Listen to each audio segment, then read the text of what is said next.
అబ్బో ఇక్కడ కేజీ చీరలు కొంటే అర కేజీ చీరలు ఫ్రీ అంట. మంగళ్య షాపింగ్ మాల్ కేజీల్లో సేల్ టన్నుల్లో ఆనందం. నల్సార్ లా వర్సిటీ విద్యార్థులపై బార్ కౌన్సిల్ ఆఫ్ ఇండియా జోక్యాన్ని సీజే సూర్యకాంత్ తప్పుబట్టారు. ఏ న్యాయ విశ్వవిద్యాలయ విద్యార్థులు అధ్యాపకులపైన చర్యలు తీసుకోకూడదని ఆదేశించారు. నిరసన తెలిపే హక్కు విద్యార్థులకు ఉందన్నారు.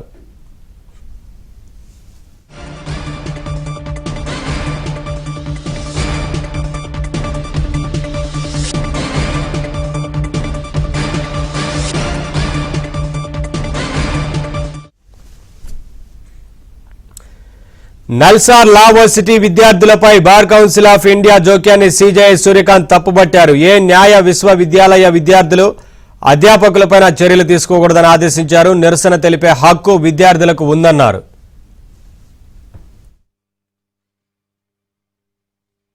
ये बात ये है कि कहीं कोई कम्युनिकेशन गैप है तो सौरभ दास जी हो, दीपके जी हो, सब इन लोगों से बात करके कोई अगर कुछ एक्सप्लेन करना है तो वो एक्सप्लेन किया जा सकता है. मुझे लगता है कि कहीं ना कहीं कोई कम्युनिकेशन गैप है, इसलिए इस ढंग का ट्वीट आ रहा है.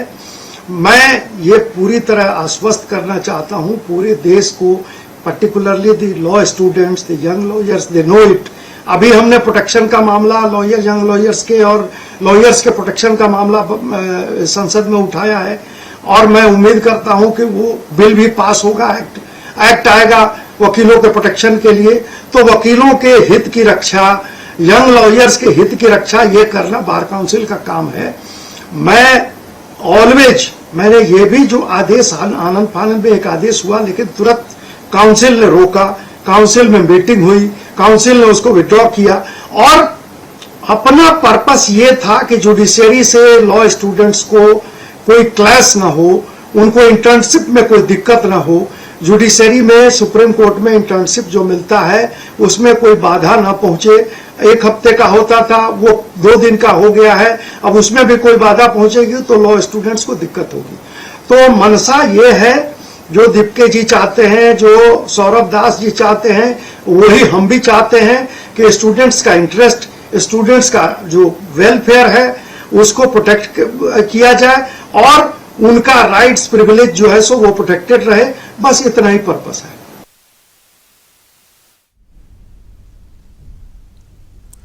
నల్సార్ లా వర్సిటీ విద్యార్థులపై బార్ కౌన్సిల్ ఆఫ్ ఇండియా జోక్యాన్ని సీజే సూర్యకాంత్ తప్పుబట్టారు. ఏ న్యాయ విశ్వవిద్యాలయ విద్యార్థులు అధ్యాపకులపైన చర్యలు తీసుకోకూడదంటూ ఆదేశించారు.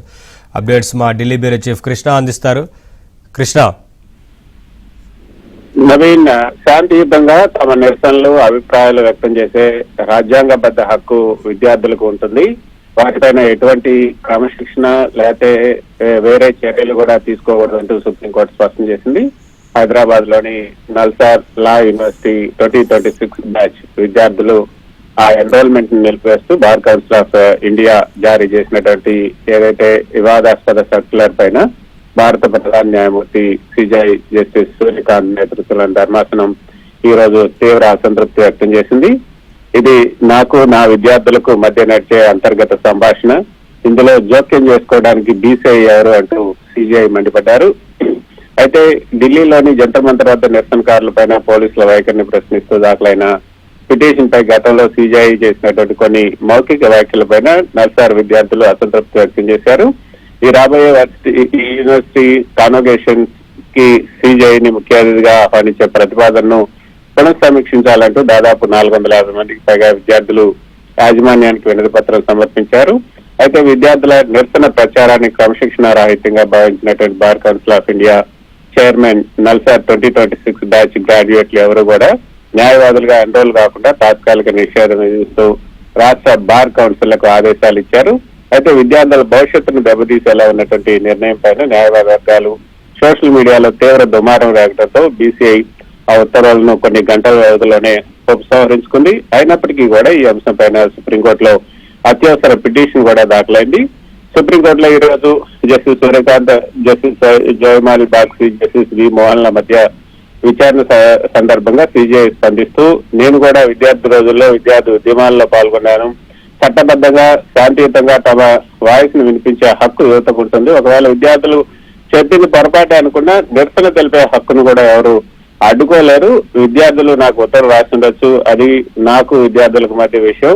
ఇందులో బీసీఐ అనవసరంగా జోక్యం చేసుకోవాల్సిన అవసరం ఏమొచ్చిందని కూడా ఆయన కొద్దిగా సుత్తిమెత్తగా అక్షింతలు వేశారు.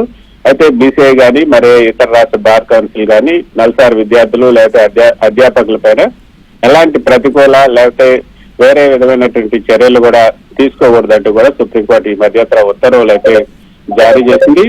ఈ తీర్పు ఏదైతే ఈ రోజు ఈ యొక్క భారత రాజ్యాంగంలోని ఆర్టికల్ 19(1)A ప్రకారంగా ప్రాథమిక హక్కుగా ఉన్నటువంటి వాక్ స్వాతంత్రం, భావ ప్రకటన స్వాతంత్రం విద్యార్థి లోకానికి కూడా వర్తిస్తుంది. కాబట్టి వారి మీద విమర్శలను స్వీకరించే ఉదారత ప్రజాస్వామ్య సూత్రాలను న్యాయ వ్యవస్థ కాపాడుతుందని నమ్మకాన్ని ఇది పెంపొందించిందనే చెప్పవచ్చు. మొత్తానికైతే సమస్య ఏదైనప్పటికీ కూడా నవీన్ చట్టబద్ధమైనటువంటి పరిధిలో శాంతియుతంగా నిరసన తెలిపే విద్యార్థుల స్వేచ్ఛను అణిచివేయటం సరికాదనే బలమైనటువంటి సందేశాన్ని అయితే సుప్రీంకోర్టు ఈ సందర్భంగా చెప్పిందని చెప్పొచ్చు. ఈ వ్యవహారంలో బీసీఐకి నోటీసులు జారీ చేసినటువంటి సుప్రీంకోర్టు తదుపరి విచారణను 2 వారాలకు వాయిదా వేసింది. Naveen. Thank you Krishna, thanks for the updates.